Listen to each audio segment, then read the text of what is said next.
Thank you for coming to tonight's Melave Malka. I want to take this opportunity to thank everyone that worked very hard in preparing the whole Shabbaton.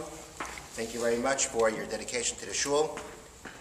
We have had a wonderful Shabbos with Dr. and Mrs. Luchins. It's been very interesting, very inspiring, eye-opening, and so far, the 2 times you visited Dr. Luchins, you have not disappointed us a bit. And I still have no more speech to do it. Well, we're confident that this one will be just as good.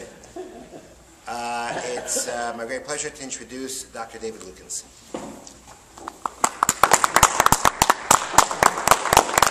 The mice is told, Melave Malka is a time for a mice. The mice is told that the kufa of the Friedeker Bush. For those who are not the Lubavitchers, that means the previous Bush. He's still alive. By the mice, by the Friedeker Bush, that John Sununu, the very controversial, you're nodding already, Chief of Staff of the White House, approached the First Lady, Barbara Bush. Said, Mrs. Bush, why does everyone hate me as soon as they meet me? Why do they take such an instant dislike to me?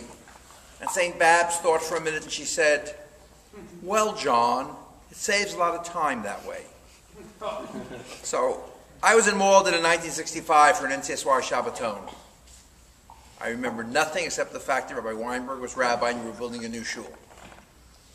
I came back here about 6 years ago and we saved time. We fell in love with your rabbi, your rebbitzin, and your community right away. And we look forward, we don't have to wait 6 years again to come again.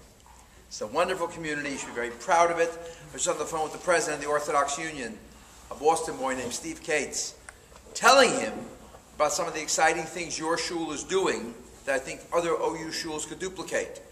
Your endowment fund to help send children to day schools, that bus you have with a driver. These are remarkable ideas your community has. And we look forward to your shul being more active in the Orthodox Union and the OU and playing a leadership role. Thank you to Matthew. Thank you to the rabbi. Thank you wherever you are, El Ketova, for thinking of the idea. We know where El Ketova is. We just were there visiting them. The cats are fine.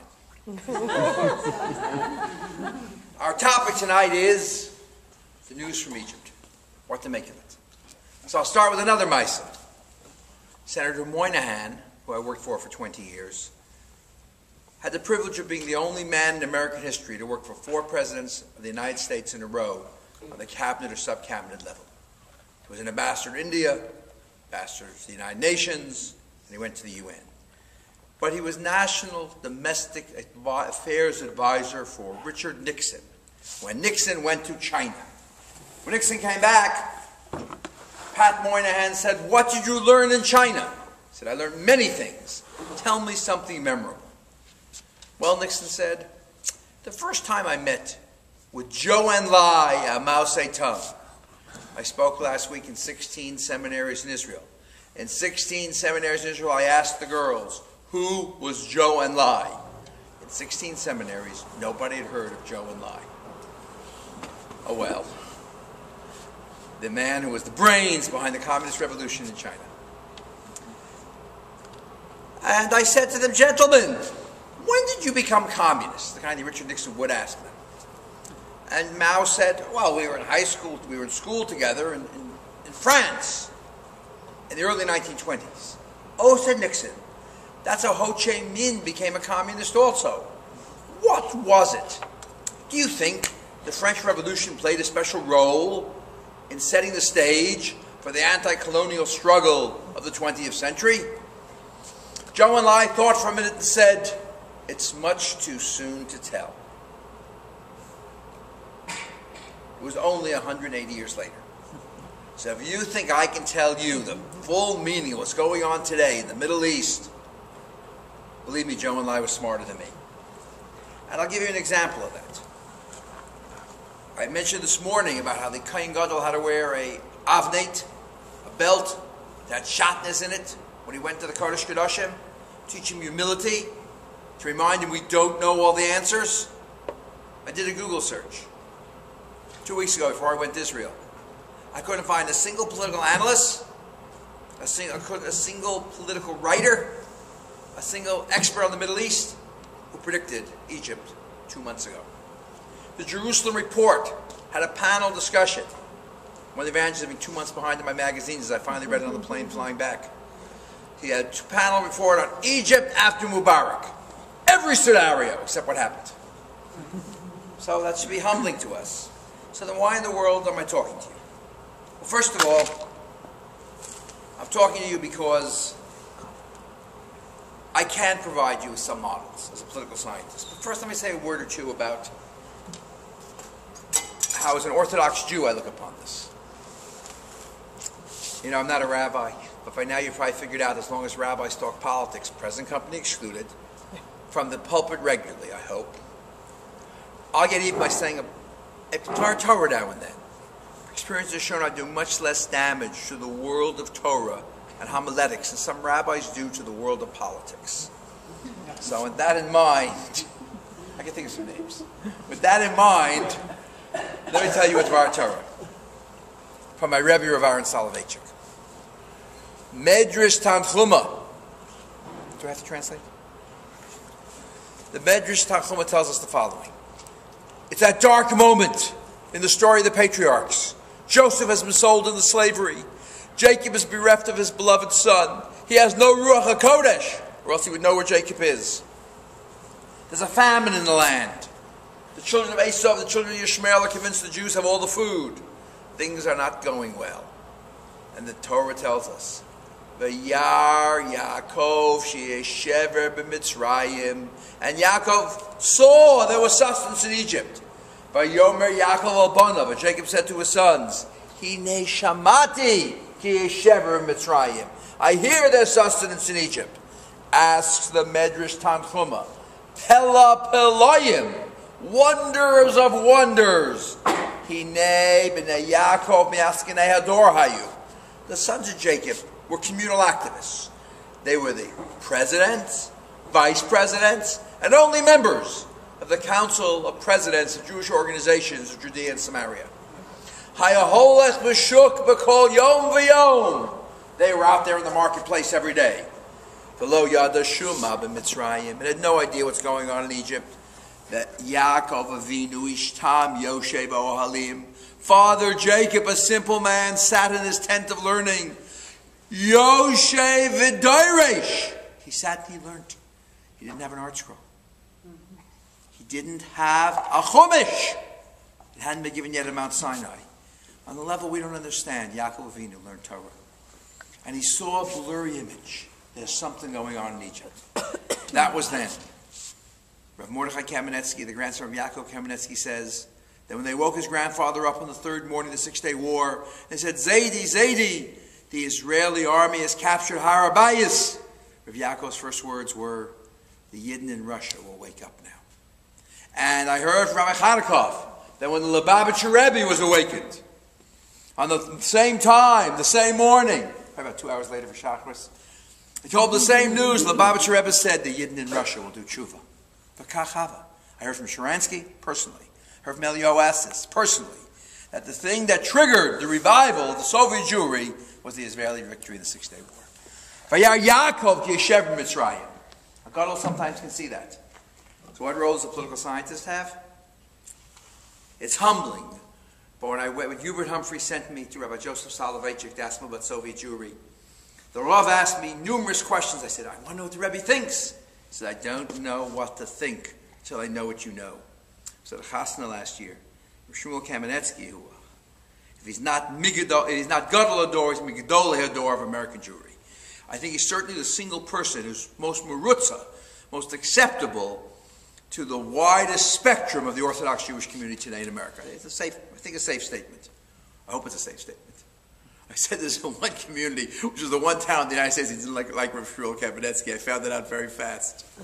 He had been on the wrong side of the entire with them. Oh, they were not happy. Big mistake in that. I'd not be invited back to that town for a while. But here I think it's safe, I hope. So, yes, someone in Philly, right?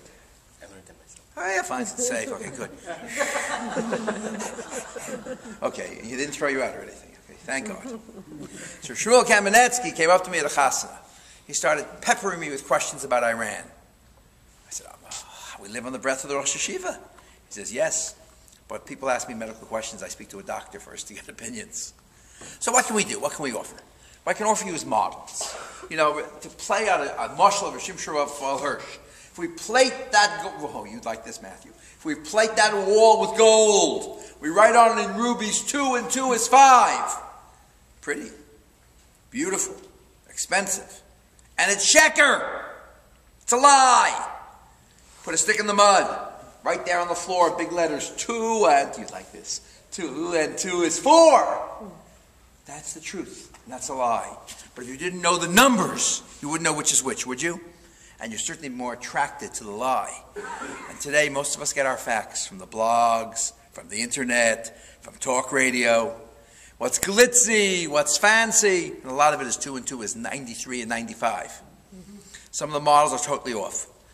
All political science can do is provide you with models. We cannot tell you what the emet is. We cannot tell you what reality is. But we can tell you, for example, the widely perceived, and not certainly in Israel, the widely perceived fear that Iran is a duplication that Egypt's duplication of the Iranian Revolution. Every model we have says otherwise.